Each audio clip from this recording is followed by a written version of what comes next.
Hello everyone. सो मैं एक personal बात शेयर करूं। देखो, अ, अगर आप लोगों को कभी भी ऐसा लगता है कि आपको कोई भी चीज सीखने में या कोई काम करने में किसी तरह की कोई परेशानी हो रही है, तो उस सिचुएशन को लाइटली मत लीजिए। मैं ये नहीं कह रहा कि आपको कुछ प्रॉब्लम हो है ही या होगी ही, but there may be something जो आप शायद नहीं समझ पा रहे हो।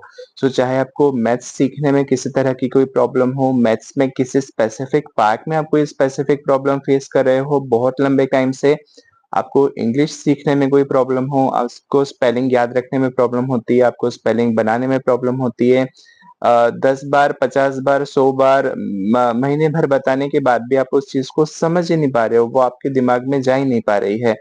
इस तरह की अगर आप कोई प्रॉब्लम फेस कर रहे हो, तो there may be some neurological और द मेडिकल कंडीशन और द मेंटल कंडीशन। मैं नहीं कह रहा कि होगी ही, पर जैसे डिस्लेक्सिया होता है, डिसकैल्कुलिया होता है, इस तरह की कुछ चीजें हो सकती है। सो आप उस पे जरूर ध्यान दीजिए।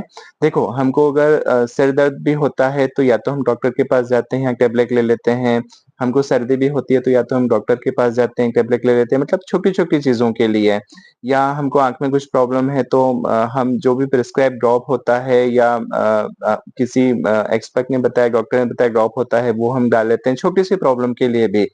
तो मैं यहाँ पर ये कहना चाह रहा हूँ कि जब आप अपनी फिजिकल हेल्थ को इतना इम्पोर्टेंस देते हो कि छोटी-छोटी चीज़ों के लिए या तो आप डॉक्टर के पास जाते हो या मेडिसिन्स या मेडिकेशन रेफर करते हो, तो जब आपको मेंटली कोई प्रॉब्लम फेस हो रही है तो आप उस पर ध्यान क्यों नहीं देते?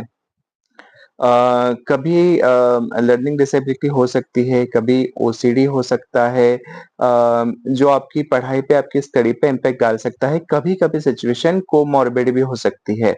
सो जो वर्ड है यहाँ पर हमारा वो है कोमॉर्बिड। कोमॉर्बिड मतलब एक रोग के साथ दूसरा रोग का होना।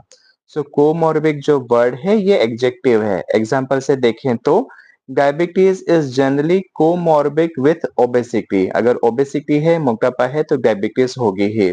या फिर ऐसा बोले, the doctor said her depression was comorbid with anxiety. उसका जो डिप्रेशन था वो कोमॉर्बिड था, किसके साथ? एंजाइटी के साथ।